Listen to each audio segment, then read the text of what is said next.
Hello बच्चों, कैसे हैं आप सब। आई एम वेरी श्योर आप सब बेहतरीन हैं। सो बच्चों, बहुत सारे हमारे जो सीएस करने वाले बच्चे हैं और ये हमेशा मुझसे एक डाउट पूछते हैं कि दुष्यंत सर, हम अपनी मेमोरी पावर कैसे बढ़ाएं, हम चीज़ों को ज़्यादा टाइम तक कैसे याद रखें।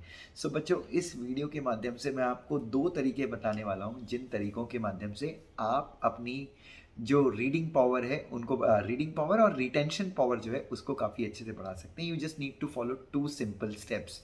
सुनिएगा ध्यान से। बच्चों, सबसे पहली चीज़, फॉर एग्जाम्पल अगर आपको साइकिल चलानी, if you want to ride bicycle और आपको बाइसिकल चलानी है, आपको बहुत अच्छे से प्रैक्टिस करनी है, तो आप क्या करते हैं?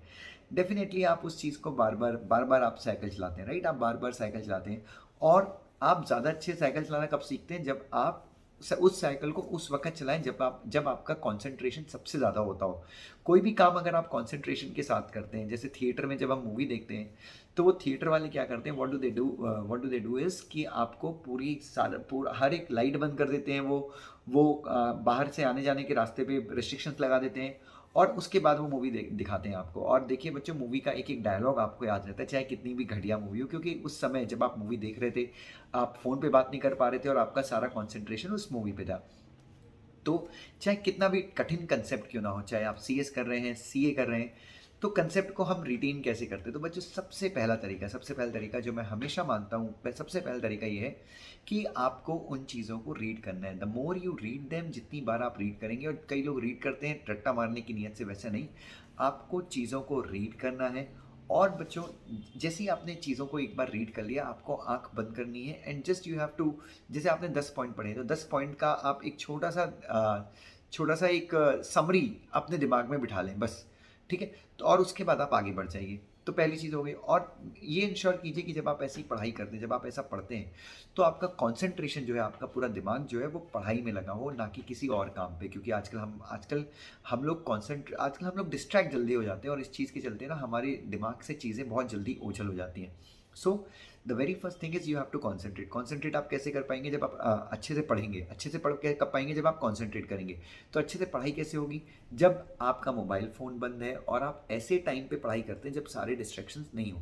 इसलिए हम कहते हैं कि आप निंजा टेक्निक यूज़ करते सकते हैं, जो सुबह 3 बजे उठ के पढ़ने की टेक्निक है।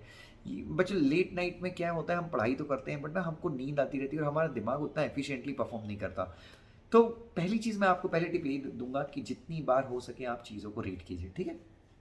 उसके बाद एक प्रो टेक्निक और बताता हूँ मैं आपको। दुष्यंत सर, वो प्रो टेक्निक क्या है?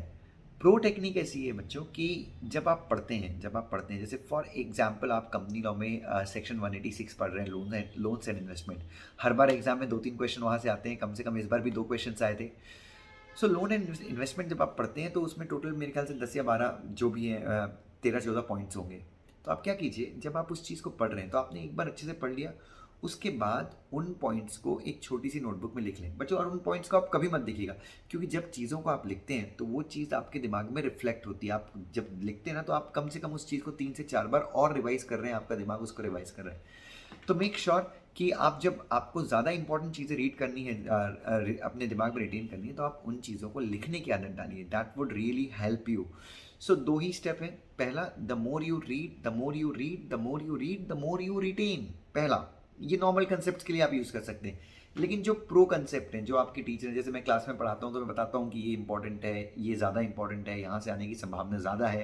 डायरेक्टर आप पढ़ रहे हैं कंपनी लॉ में, मीटिंग्स आप पढ़ रहे हैं, एसबीसी में अगर आप चार्टर डॉक्यूमेंट वगैरह पढ़ रहे हैं, जेआईजीएल में आप administrative law, constitution, CPC, CrPC, evidence, IPC, ये सारी चीज़ें पढ़ रहे हैं, तो आप वो राइटिंग वाली टेक्निक यूज़ कर सकते हैं। थोड़ा सा टाइम लगेगा बट बिलीव कीजिए कि आपको रिजल्ट काफ़ी अच्छे मिलेंगे। और तीसरी चीज़ ये है बच्चों, प्लीज़ अपने दिमाग को फ्री रखिए, क्योंकि आजकल हम लोग ना मल्टीटास्किंग बनने की कोशिश करते हैं कि हम पढ़ाई भी कर रहे हैं, गर्लफ्रेंड के साथ चैट भी कर रहे हैं, मम्मी पापा के साथ फैमिली की बातों में इन्वॉल्व भी हो रहे हैं। तो बच्चे फ्री माइंड के साथ पढ़ाई कीजिए, दरवाजे बंद करके। अगर आपका कोई इंडिपेंडेंट जगह नहीं है पढ़ाई करने की, join a library. But please बच्चों, किसी भी कीमत पे पढ़ना मत छोड़िए। पढ़ना बहुत ज़रूरी है हमारे करियर के विकास के लिए। Thank you so much. God bless you.